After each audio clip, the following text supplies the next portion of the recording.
내 맘을 위로하여 주시네. 양들이 주인 찾듯이, 양들이 주인 찾듯이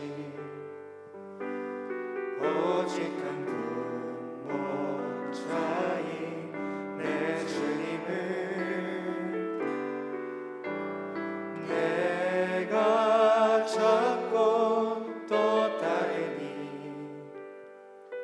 주 곁에 나를 매여 주소서. 주는 내 피난처 내 요새 되시니 내 피할 곳은 주뿐이네. 나 돌아갈래 고향 주의 집에서 내 주님 맞아 주시니. 우리 다시 한번 고백하십시다. 양들이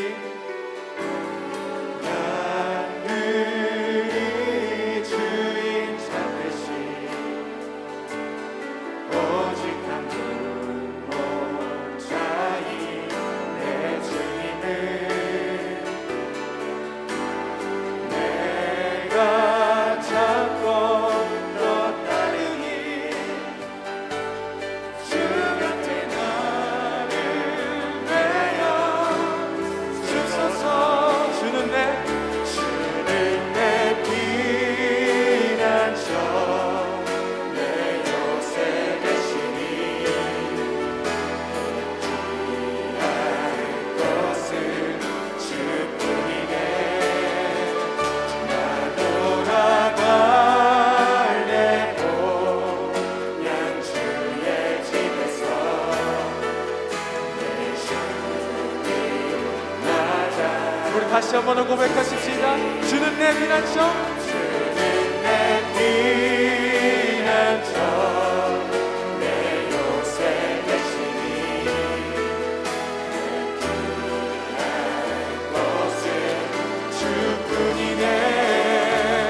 나 돌아갈래 고향 주의 집에서 내 주인 맞아주십니다.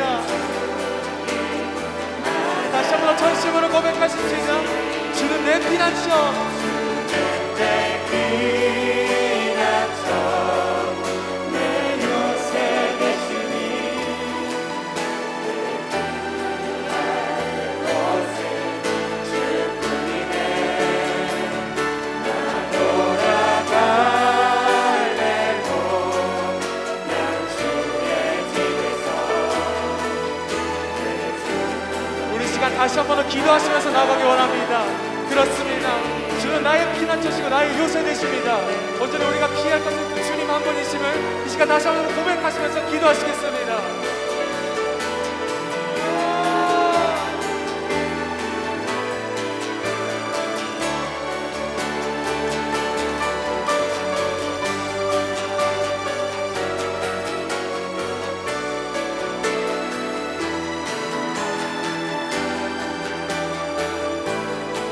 주는 내 피난처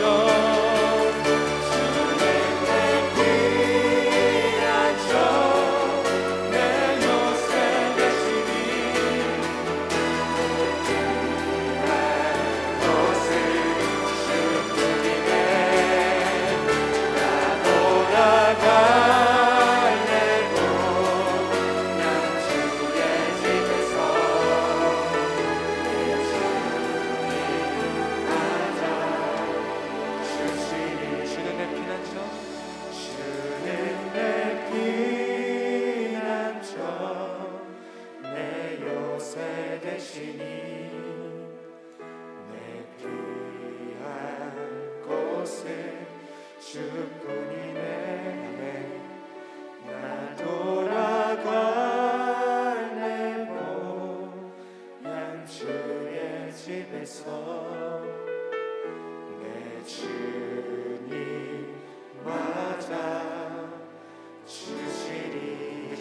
영광의 박수를 드립시다.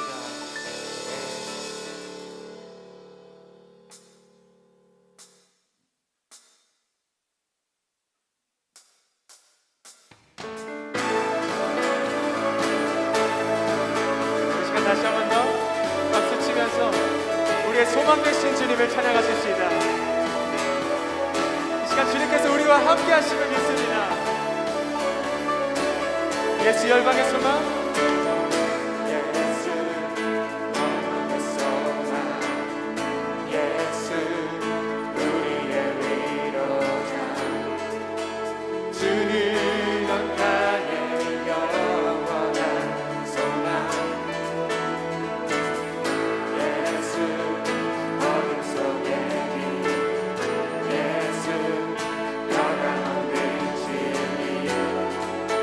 주님 온 땅에 빛이 되시네. 우리 위해 죽으시고 다시 사신 생명. 우리 위해 죽으시고 다시 사신 생명의 주. 주님만이 소망이여 변함없는 반석이라. 주님만이 온 세상을 비추시네. 또 죽음에서 부활하신 우리 구주 영광의 왕. 주를 믿는 모든 자의 소망 되신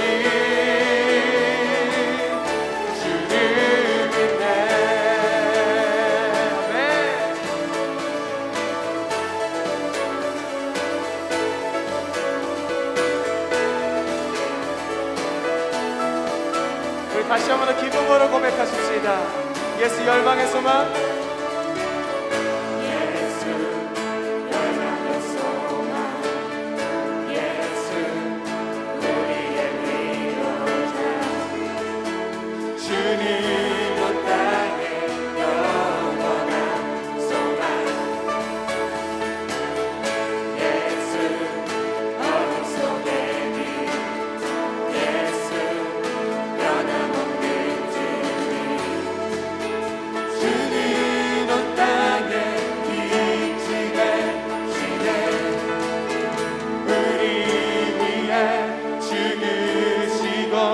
다시 사신 생명. 우리 위해 죽으시고 다시 사신 생명의 주. 주님만이 소망이여 변함없는 반석이라. 주님만이 온 세상을 비추시네. 죽음에서 부활하신 우리 구주 영광의 왕. 주를 믿는 모든 자의 소망 되신. 우리 위해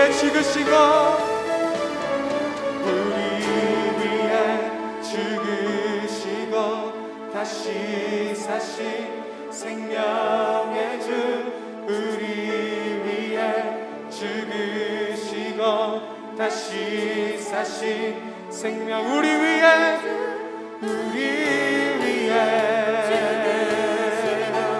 다시 사신 생명. 우리 위해 죽으시고 다시 사신 생명의 주. 주님만이 소망이여 변함없는 반석이라. 주님만이 온 세상을 비추시네. 또 죽음에서 부활하신 우리 구주 영광의 왕. 주를 믿는 모든 자의 소망 되신. 주를 믿네.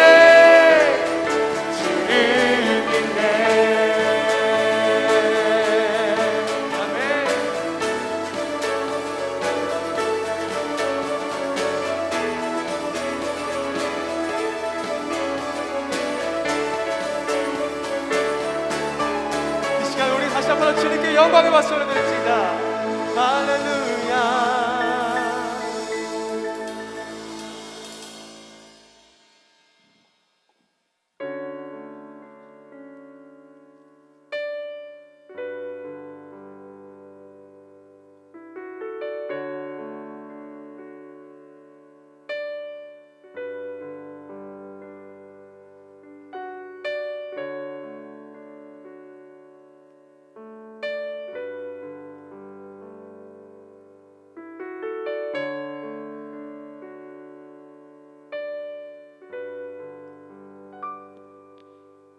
같은 길에서 다른 계절을 만나고 기쁨 슬픔 반복되는 모든 시간 속에서 주님을 바라보네. 같은 길 위에 나의 계절을 아시고 근심 평안 공존하는 모든 상황 속에서 주 나를 살피시네. 하늘에 닿아도 주님밖에 없고 땅 위에 놓여도 주님밖에 없네. 인생을 걸을 때 주를 따라가고 내 삶이 다할 때 주님 곁에 있네.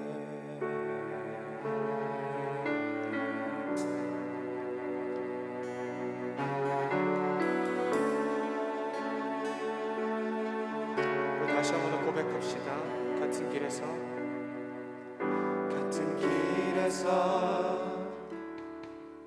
다른 계절을 만나고 기쁨 슬픔 반복되는 모든 시간 속에서 주님을 바라보네. 같은 길 위에 나의 계절을 아시고 근심 평안 공존하는 모든 상황 속에서 주 나를 살피시네. 하늘에 닿아도 주님밖에 없고 땅 위에 놓여도 주님밖에 없네. 인생을 걸을 때 주를 따라가고 내 삶이 닿을 때 주님 곁에 있네. 다시 한 번 더 하늘에 닿아도 주님밖에 없고 땅 위에 놓여도 주님밖에 없네. 인생을 걸을 때 주를 따라가고 내 삶이 닿을 때 우리 다시 한 번 더 고백하십시다. 하늘에 닿아도 주님밖에 없고 땅 위에 놓여도 주님밖에 없네. 인생을 걸을 때 주를 따라가고 내 삶이 닿을 때 주님 곁에 있네. 아멘.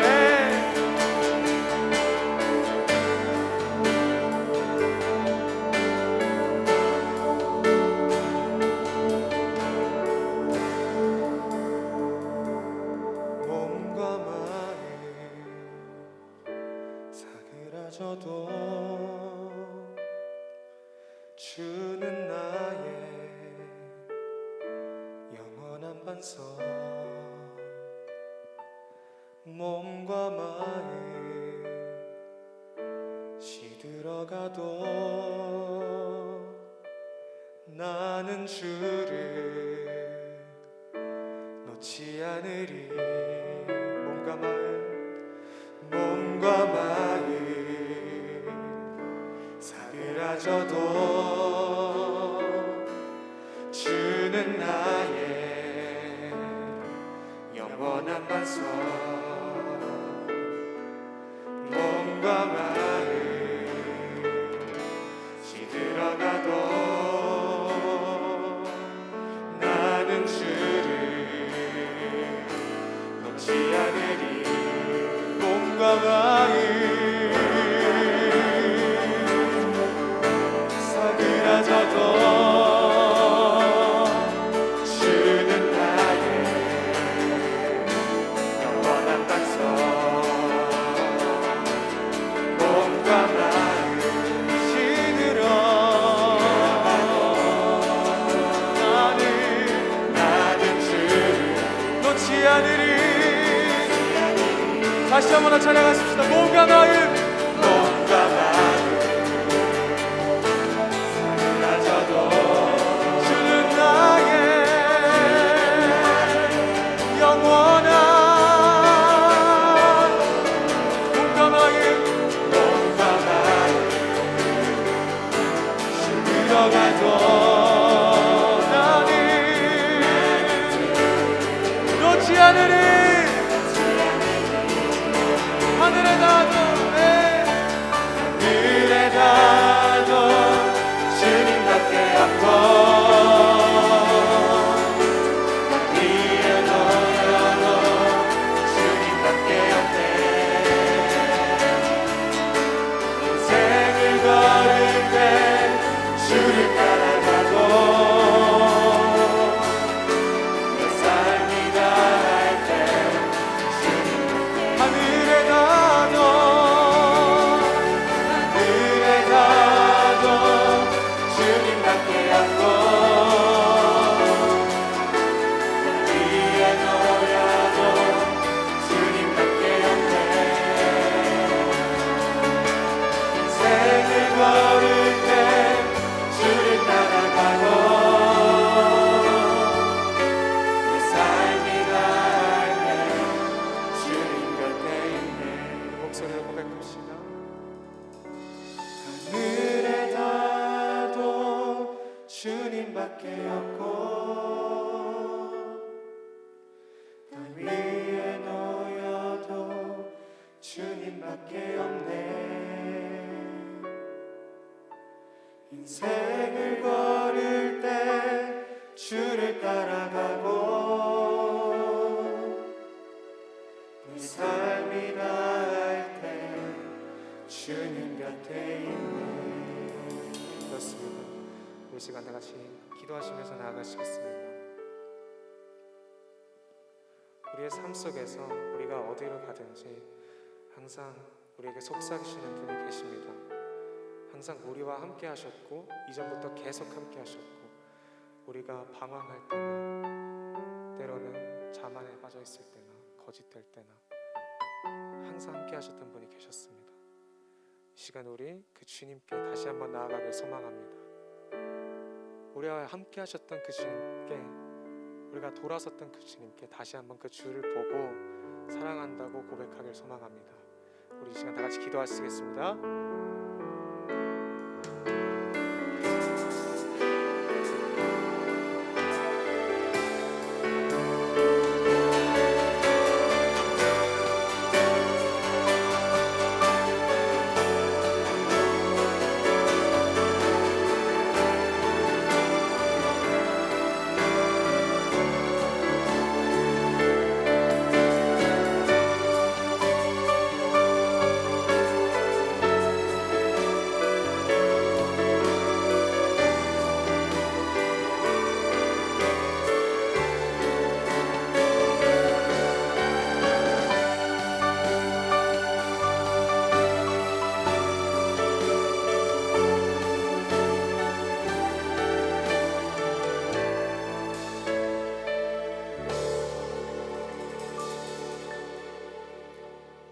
감사합니다. 이 시간도 우리와 함께하여 주실 줄 믿습니다.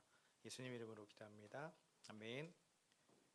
말씀 봅시다. 오늘 우리에게 주신 하나님 말씀은 신약성경 빌립보서 4장 4절입니다.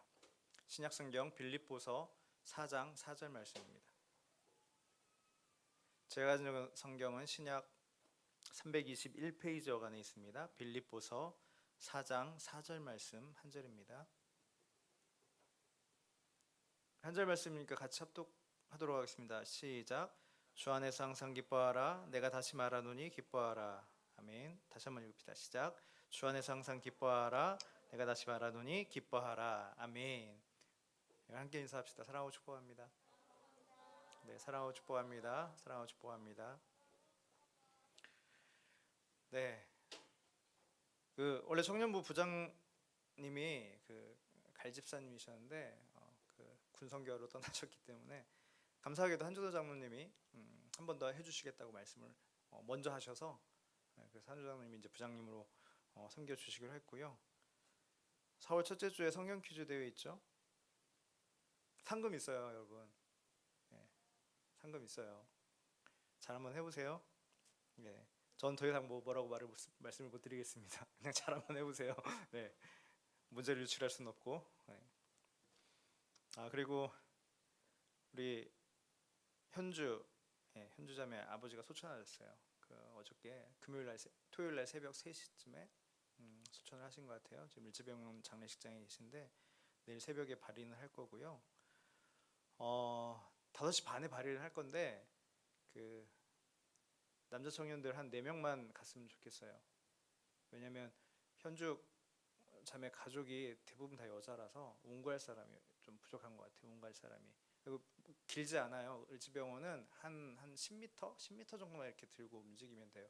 그러니까 4사람만 일단 개인적으로 좀 말씀을 해주세요. 또 진짜 이렇게 던져놓고 믿고 또 확인 안 하면 아무도 안 되니까 한 4사람 정도만 5시 반까지 좀 힘들겠지만 을지병원으로 가면 거기서 부목사님들 2분 계실 거예요. 표목사님하고 황목사님 계실 거니까 그분들 이렇게 말 따라서 잠깐만 이렇게 옮겨주면 될 것 같아요. 좋을 것 같아요.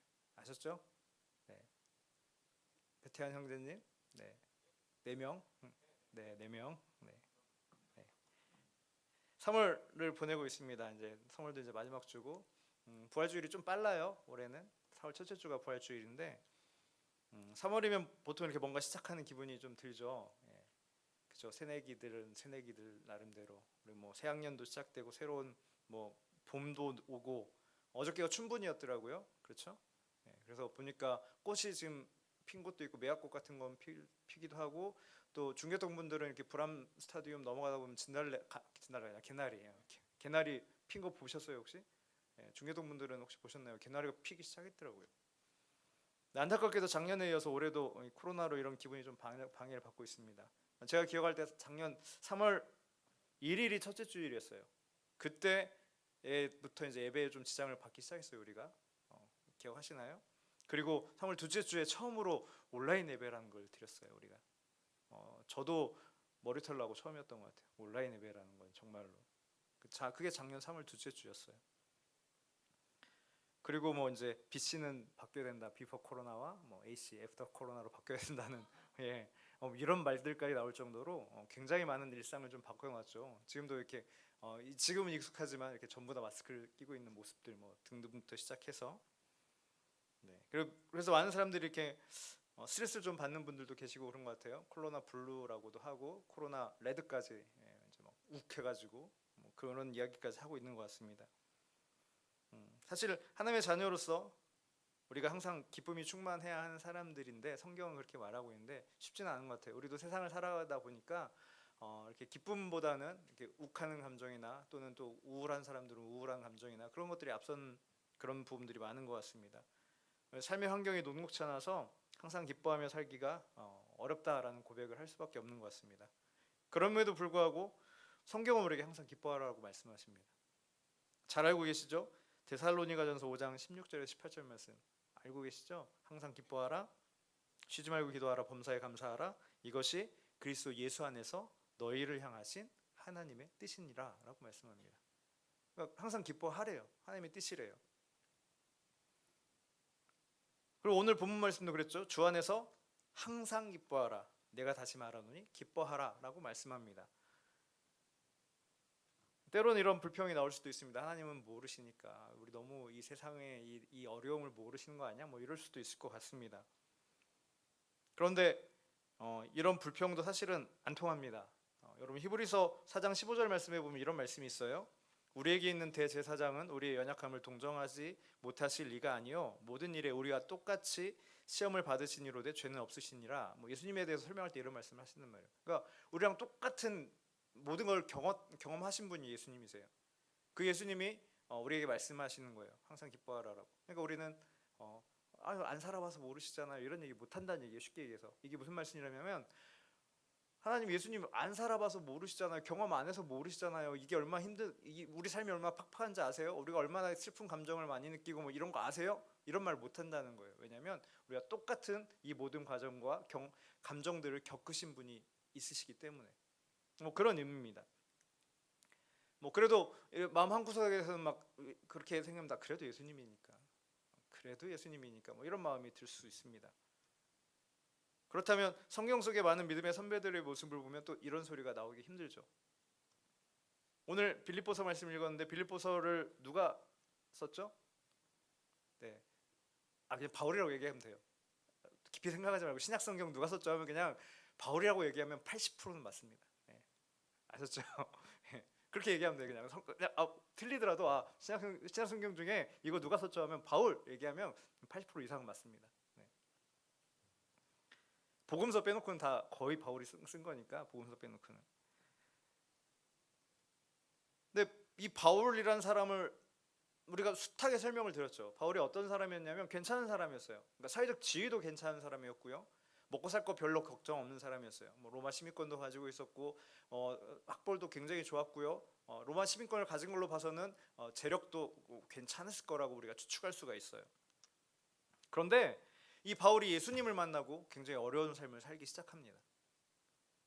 굉장히 많이 언급되는 구절인데 고린도후서 11장 23절부터 27절까지 한번 찾아볼까요? 고린도후서 11장 23절부터 고린도후서 11장 23절부터 27절까지 한번 찾아봅시다. 고린도후서 신약이에요. 네, 알고 계시죠? 고린도후서 11장입니다. 23절부터 찾으셨죠? 시작.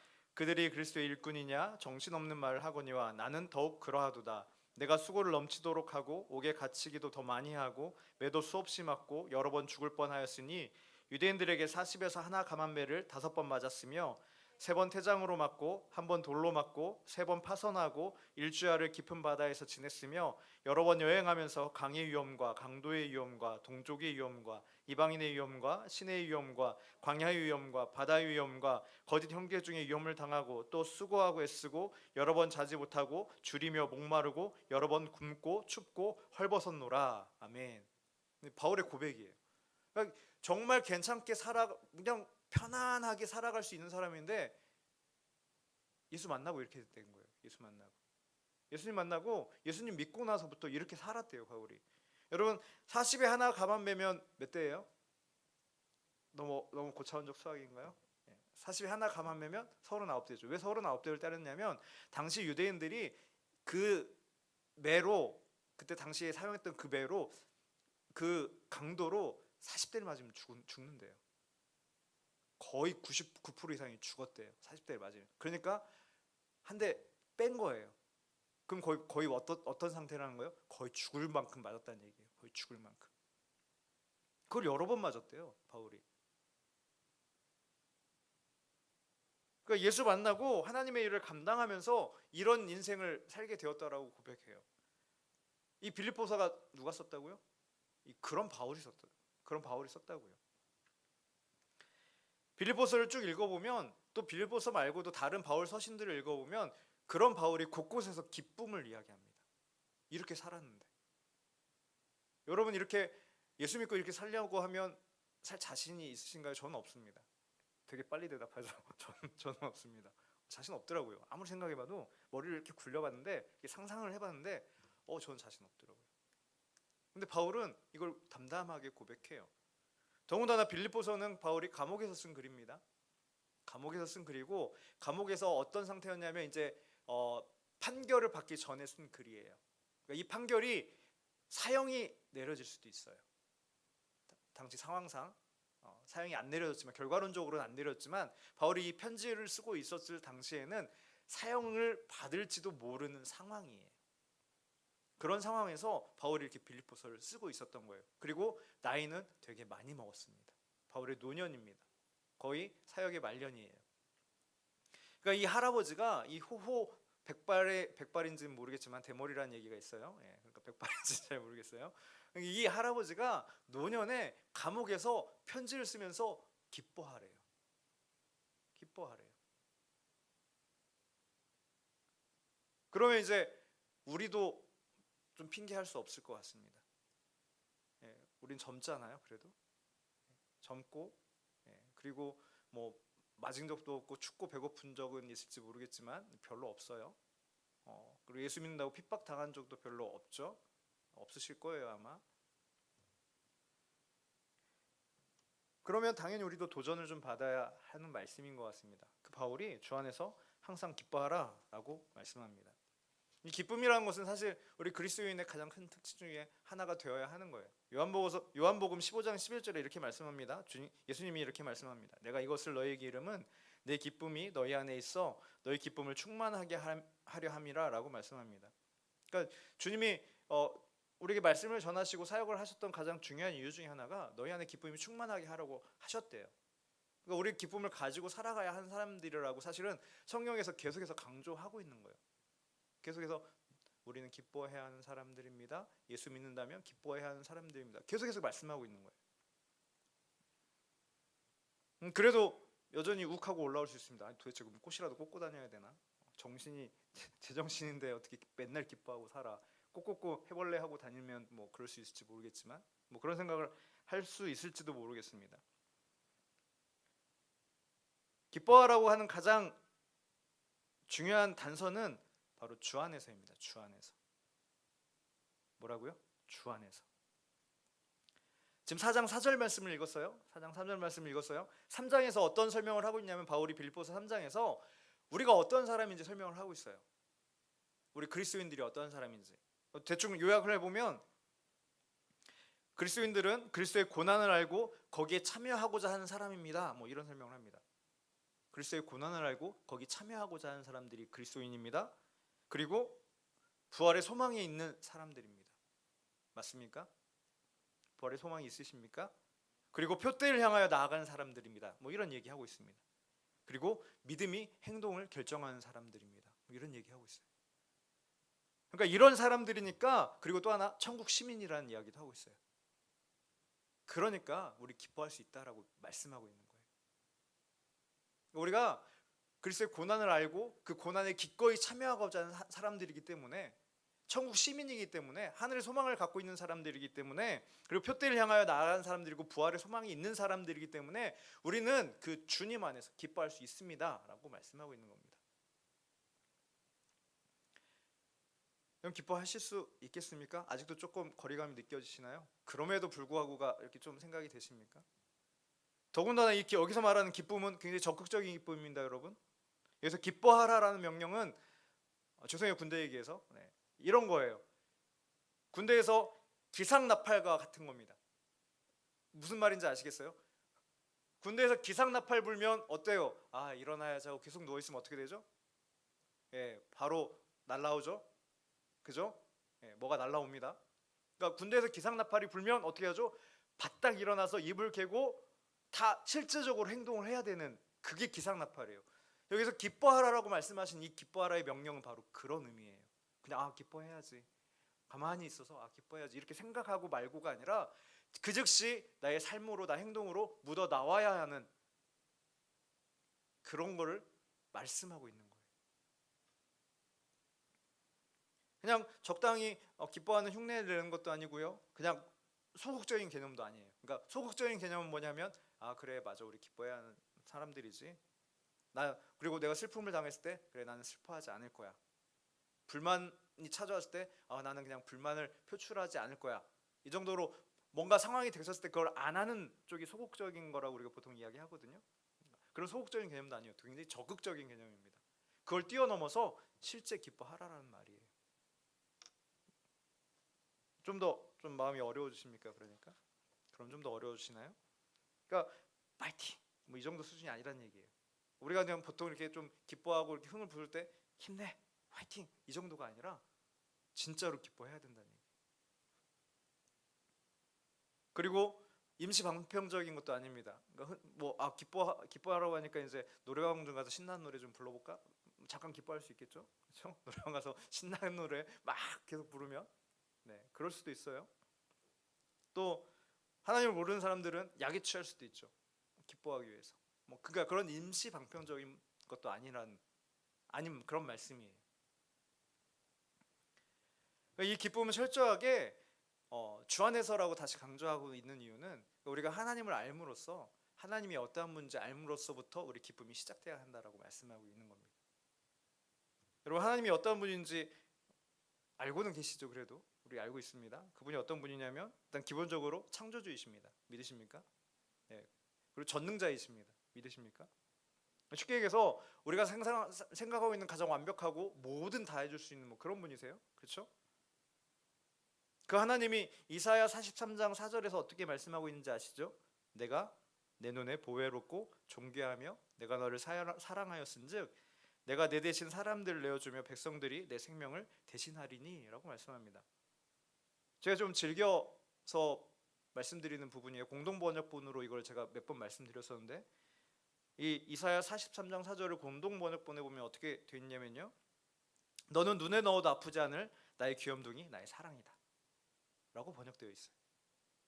그러니 어찌 해안 지방을 주고라도 너를 찾지 않으며 부족들을 내 주고라도 너의 목숨을 건져내지 않으랴. 좋으시죠?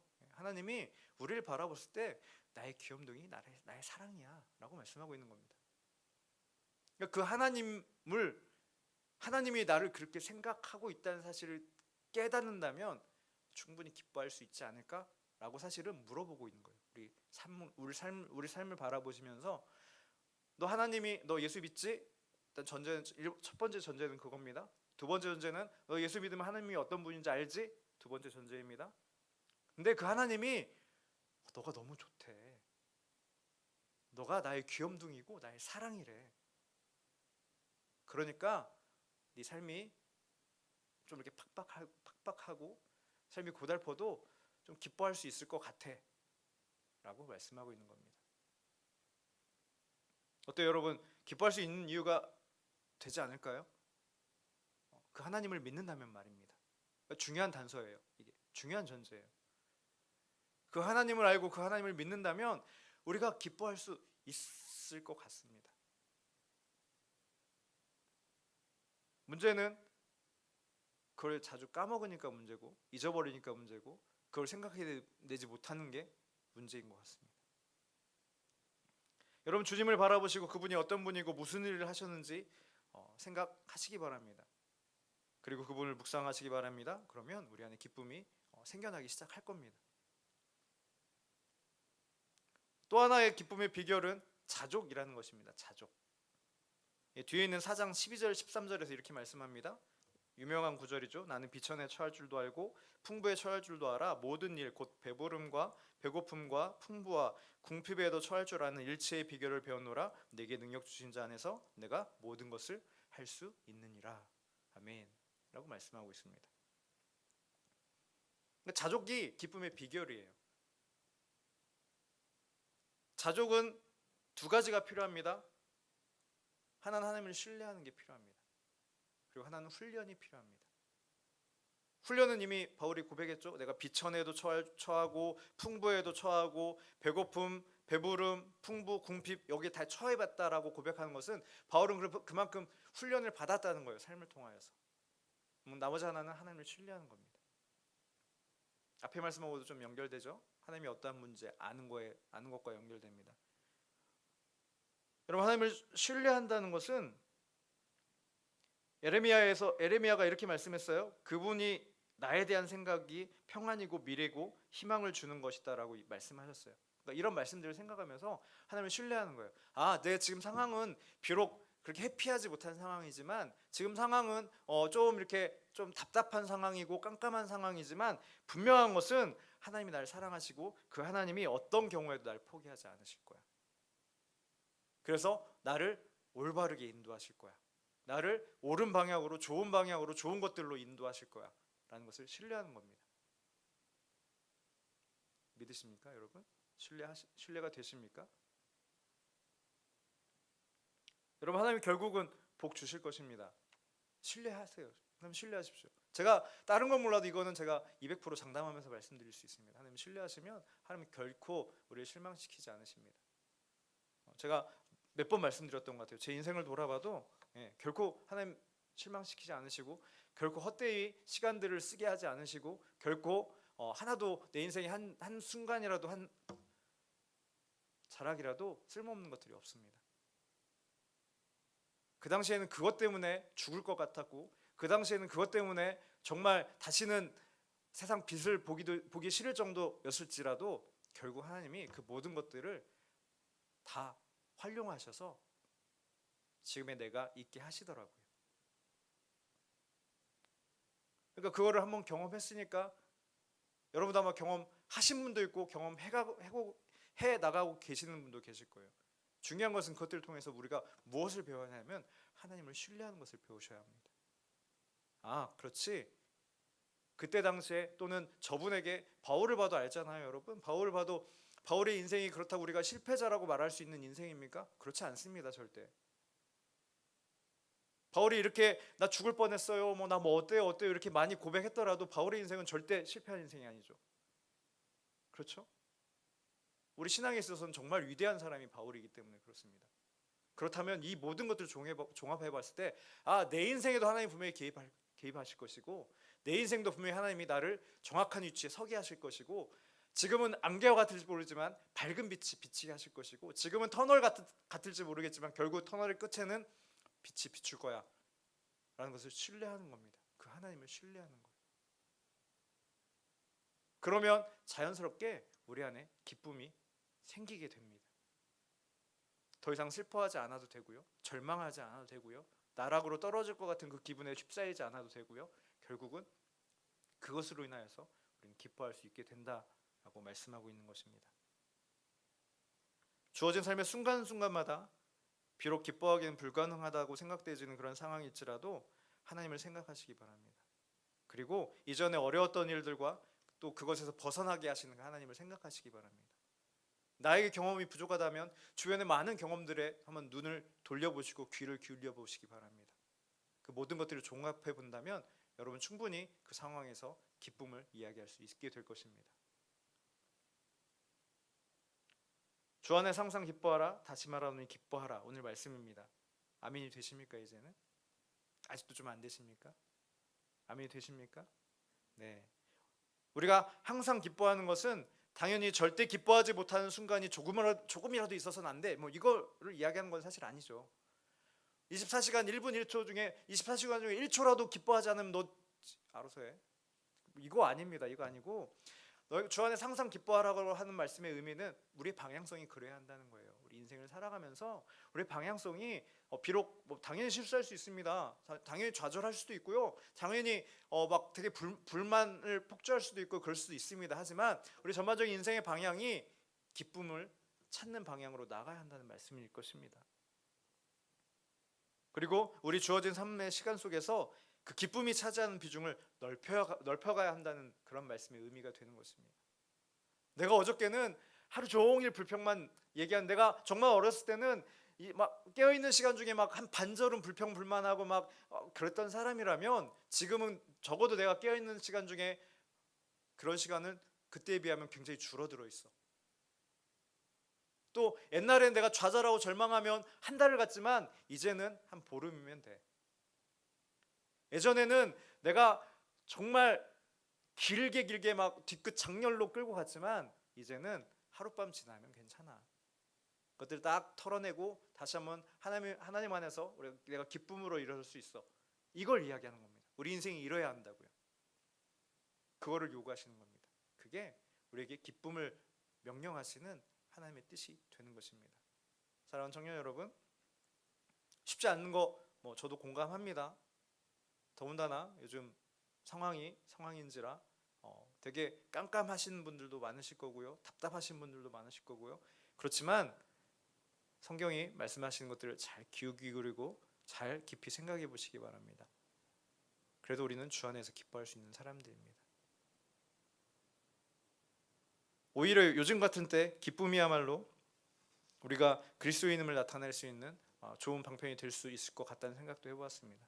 많은 사람들이 불평과 불만을 이야기할 때, 많은 사람들이 우울함과 또 다른 짜증들을 이야기할 때, 그래도 그 안에서 우리라도 평정심을 잡고 기뻐할 수 있는 삶을 찾아가는 모습이 그리스도인다운 모습이 되지 않을까라는 생각도 아울러서 해보았습니다. 날마다 도전받는 상황 가운데서 주 안에서 기뻐하는 삶이시기를 바랍니다. 그래서 우리 청년들이 하나님의 뜻대로 범사에 기뻐하고 웃으면서 건강한 삶을 살아가시기를 주님의 이름으로 축원합니다. 우리 함께 찬양할까요? 다시 한번 말씀드리지만 우리가 이렇게 기뻐함을 이야기할 수 있는 것은 바로 하나님 때문, 또 결국은 하나님 때문입니다, 여러분. 하나님이 나를 너무나 잘 아시고 하나님이 나를 있게 하셨고 그 하나님이 지금도 여전히 살아 역사하시기 때문입니다.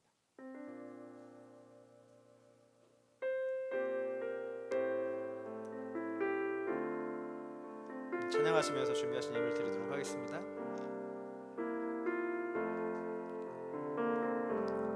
하나님은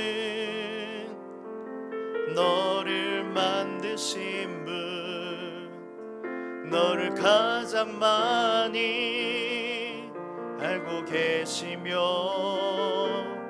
하나님은 너를 만드신 분, 너를 가장 깊이 이해하신단다. 하나님은 너를 지키시는 분, 너를 절대 포기하지 않으며, 하나님은 너를 지키시는 분, 너를 쉬지 않고 지켜보신단다. 그의 생각 셀 수 없고 그의 자비 무궁하며 그의 성실 날마다 새롭고 그의 사랑 끝이 없단다. 아멘. 잠깐 기도합시다. 기도하실 때 나를 너무나도 잘 아시는, 나를 만드시고 나를 깊이 이해하신 그 하나님이 계시기에 내가 주 안에서 기뻐할 수 있습니다. 나의 삶이 이제 하나님이 원하시는 기쁨의 삶을 살아갈 수 있는 방향으로 이끌어지게 주님 도와주시옵소서. 자족함을 배우게 하여 주시고 그리고 하나님을 더 깊이 알아가는 나의 삶이 되게 하여 주시옵소서. 우리 잠깐 그렇게 함께 기도하시고요. 또 우리 앞으로 나온 현주를 위해서도 잠깐 기도해 주시면 감사하겠습니다. 우리 함께 기도합시다. 은혜와 풍성하신 주님 감사합니다. 하나님, 우리 기뻐하라고 말씀하신 주님, 쉽지는 않지만 우리가 하나님을 의지함으로, 하나님을 신뢰함으로 기쁨으로 나아가겠다는 결단을 이 시간 하기 원합니다. 주님 도와주시고 함께하여 주셔서 우리가 더 주님을 깊이 알아감으로, 또 하나님이 주신 상황 가운데 자족함을 배워감으로, 훈련함으로 기뻐할 수 있노라라고 고백하는 우리의 삶의 모습이 되게 하여 주셨소서. 주님 이끌어 주시고 인도하여 주셨소서. 그렇게 주님을 찬양하며 날마다 나의 삶이 한 걸음 한 걸음 기쁨으로 나아가는 그런 귀하고 복된 하나님의 자녀된 삶을 살아가기 주님 이끌어 주시기를 간절히 기도합니다. 또 이 시간 한 가지 더 기도하는 것은 우리 현주 자매가 하나님 아버지를 먼저 보냈습니다. 하나님 소천하셨습니다. 주님 그 마음 가운데 평안함을 허락하여 주시고 하나님 위로하여 주셔서 하늘 소망을 품고 이 모든 상황 가운데 잘 극복해 나갈 수 있도록, 그리고 무엇보다 하나님의 위로가 그 마음 가운데 넘쳐날 수 있도록, 하나님의 위로와 평강이 모든 가족들 가운데 넘쳐날 수 있도록 주께서 함께하여 주셔서 남겨진 장례 절차가 완벽하게 잘 마무리될 수 있도록 또한 인도하여 주시고 모든 과정 가운데 친히 역사하여 주실 줄 믿습니다. 언제나 함께 하시는 주님을 찬양합니다.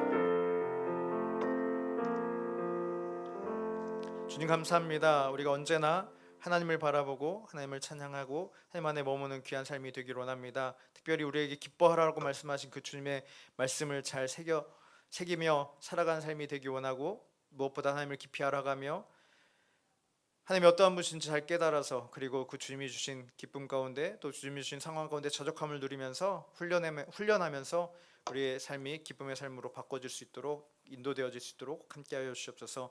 시간 예물 드립니다. 하나님 기뻐 받아주실 줄 믿습니다. 예물이 쓰이는 곳과 무엇보다 우리 귀한 청년들의 삶 가운데 하나님의 영광이 드러나는 귀한 삶들 다 되어질 수 있도록 인도하여 주셔서 한 주의 삶도 주님께서 지켜주시고 인도하시고 동행하여 주실 줄 믿습니다. 감사드리며 예수님 이름으로 기도합니다. 아멘. 이제는 우리 주 예수 그리스도의 놀라우신 은혜와 하나님의 크신 사랑과 성령님의 인도하심이 자족함을 잘 배우고 하나님을 더 깊이 알아가며 이들의 삶이 이제 매 순간순간마다 기쁨을 고백하는 삶이 될 수 있도록 주께서 함께하여 주실 줄 믿고 의지하며 나아가는 귀한 우리 청년들의 삶 가운데, 주님의 몸된 교회 가운데, 나라 민족과 열방 가운데 이제로부터 영원토록 함께할지어다. 아멘. 주님 감사합니다. 주께서 함께하여 주셔서 이 시간 잠깐 들은 말씀 간절한 삶을 위해서 기도하시고 우리 광고 듣고 마치도록 하겠습니다. 주님 감사합니다. 찬양합니다. 하나님, 우리 부족한 가운데도 늘 거하여 주시고 우리의 약함 가운데도 강하게 하신 주님을 찬양합니다.